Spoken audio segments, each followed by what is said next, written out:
Now this lesson is about the projectile motion, a body which moves in both directions, that is the motion in two dimensions.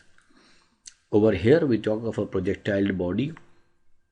From point A it has been thrown upward, having some vertical velocity constant which is termed as Vy and the horizontal velocity constant which is V cos theta or Vx. As it progresses from A point to B point, during this whole journey we know on the horizontal direction there is no acceleration, and hence the Vx component will remain the same in all the points. In fact, even after traveling from B to C also it will remain the same, while the vertical component will keep on decreasing from A to B because of acceleration of gravity, and from B to C it reverses the direction from positive direction to negative direction in the y-axis. So we derive the values for various equations and we use original three equations which are termed as V is equal to U plus AT and S is equal to UT plus half AT square. So from these basic equations we derive the values of the time and height and range. Now for the upward journey from A to B, first of all we are considering for the half portion which is from A to B. Initial velocity in the vertical direction is V sin theta. Final velocity at the point B is 0 and acceleration due to gravity is given as minus g. So first we talk about the vertical motion from A to B, and what we have discussed that the initial velocity is V sin theta, final velocity is 0 and acceleration due to gravity is minus g.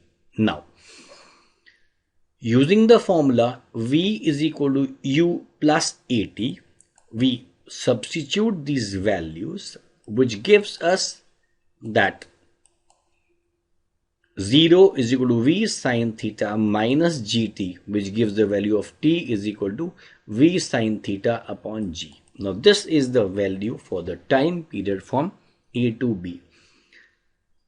Knowing that the same time will be taken from B to C also, hence the total time now will be double of this time, so which is termed as the time of flight. So total time of flight now is given as twice of this time, which is 2V sin theta upon g.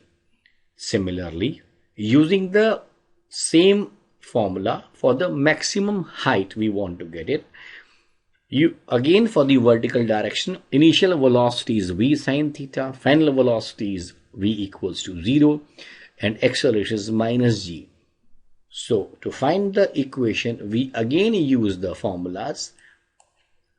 Second set of equations, here we know U is V sin theta, A is equal to minus g.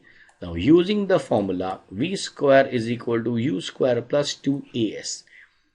When we substitute these values, what we get over here is 0 is equal to V square sin square theta minus 2g, which gives the value as height is V square sin square theta by 2g.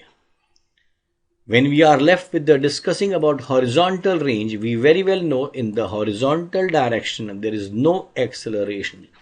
Velocity will remain same, which is U is equal to V and which is V cos theta. And the acceleration in this region is 0 and the time is, as we have just now calculated, 2V sin theta upon g. Using the same equations for S is equal to ut plus half at square, since acceleration is 0, so the distance will be given as u cos theta into 2v sin theta, and placing these values over here, what we get here is value of range, which is 2v square sin theta cos theta upon g. Knowing the mathematical formula that 2 sin theta cos theta is also sin 2 theta, so the range now is provided as v square sin 2 theta upon g. So now we have calculated the values of time, height, and the horizontal range for a full projectile.